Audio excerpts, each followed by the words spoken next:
से हम जब सोते समय हमारे शरीर पर दबाव महसूस होता है। जय श्री राम, जय माता दी, बालाजी महाराज की जय। जो एक आज मेरे पास मैं सवाल लेके आई हूँ, काफ़ी लोगों का मेरे पास में बार बार सवाल आ रहा है और बार बार मेरे से कई लोगों ने लाइव में भी पूछे है और कई बार मेरे व्हाट्सएप पे भी मैसेज आते रहते हैं काफ़ी बार कि इसमें क्या हमारे शरीर के अंदर जब हम पूजा पाठ करते हैं तो काफ़ी शरीर में घबराहट होती है, क्यों होती है और हमारे को पूजा पाठ करने का मन नहीं करता और हमारे को बार बार चोट लगती रहती है।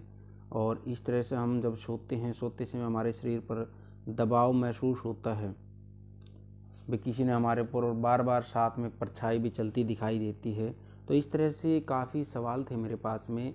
तो इनका सबसे पहले हमने कारण जानना चाहिए कि इस कारण से जो समस्या है हमारे साथ बार बार हमारे साथ समस्या हो रही है और इसका समाधान क्या है, किस कारण से होती है, क्यों परेशानी आती है इस चीज़ से हमारे को बार बार, और इसका निदान क्या करना चाहिए। इस वीडियो में आपको सारी जानकारी दूंगा। आप इस वीडियो को अंत तक ज़रूर देखना।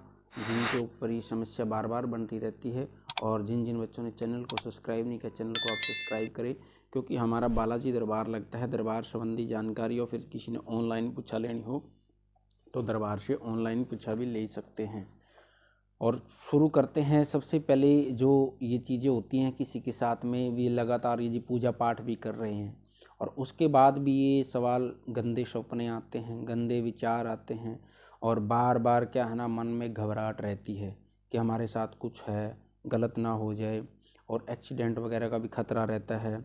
और रात में दबाव होता रहता है हमारे ऊपर, जब हम सोते समय शरीर पर दबाव बनता है, परछाई भी साथ साथ चलती रहती है। तो ये किस कारण से है, इसके अंदर क्या होता है। सबसे पहले यदि आप पूजा पाठ के अंदर पूजा पाठ कर रहे हैं, लगातार तरीके से पूजा पाठ कर रहे हैं और आपका मन नहीं हो रहा और आप ज़बरदस्ती उस चीज़ में जा रहे हैं और वो चीज़ से पीछे हटने का आपका मन करता है, तो आपने समझ लेना चाहिए कि आपके पास में कोई नेगेटिव स्थिति, नेगेटिविटी के कारण से ये समस्या आपको उत्पन्न हो रही है। नेगेटिविटी आपको संकेत दे रही है।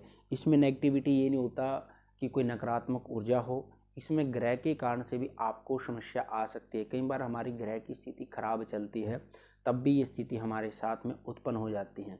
इसमें राहु का खराब, शनि का खराब, केतु का खराब, तो इन कारण से जब ये स्थिति हमारी बन जाती हैं तो हमारे को इन चीज़ों का आगे खतरा बढ़ जाता है और ये बार बार ये चीज़ें होती रहती हैं हमारे जीवन के अंदर में। तो इनसे बचने के लिए हमने कौन से उपाय करने चाहिए। यदि आपके साथ भी कोई ये चीज़ें चल रही हैं तो आपको बड़े सटीक उपाय बताऊंगा मैं, और ये उपाय जो हम प्रयोग में लेते हैं उन्हीं के, यदि ग्रह के हिसाब से भी आपको कोई दिक्कत है तब भी इस वो कारागार रहेगा। यदि कोई नकारात्मक शक्ति की वजह से आपको कोई समस्या है तो भी आपको ये उपाय बड़े कारागार रहेगा, बड़े चमत्कार करेगी। उपाय शक्तिशाली उपाय है, ये हनुमान जी के उपाय हैं, बालाजी महाराज के उपाय हैं। और इस उपाय को यदि आप लगातार करते हैं तो आपको ऐसी स्थिति कभी भी देखने को नहीं मिलेगी। उपाय क्या है, सबसे पहले आपने क्या करना है, इसमें मंगलवार और शनिवार को हनुमान जी को चोला चढ़ाना है। हनुमान जी को जो सिंदूर का चोला हम चढ़ाते हैं, वो हनुमान जी को सिंदूर का चोला चढ़ाना चाहिए। हम अपना नाम गोत्र बोल करके, संकल्प करके बाबा को अर्पण कर देना चाहिए।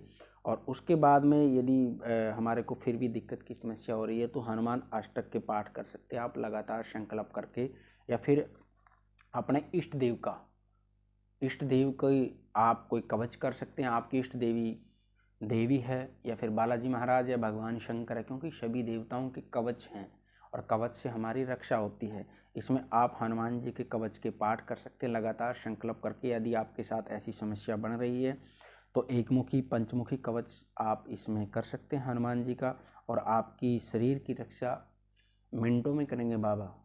ये जो आपके संकेत हैं, इनको, घबराहट को चुटकियों में दूर कर देते हैं बाबा। यदि आप बालाजी महाराज की शरणागत चले जाते हैं तो ऐसी चीज़ें आपको बार बार महसूस हो रही हैं तो बाबा आपकी रक्षा करेंगे। आप हनुमान कवच के पाठ संकल्प करके करिए और बाबा को भोग लगाइए।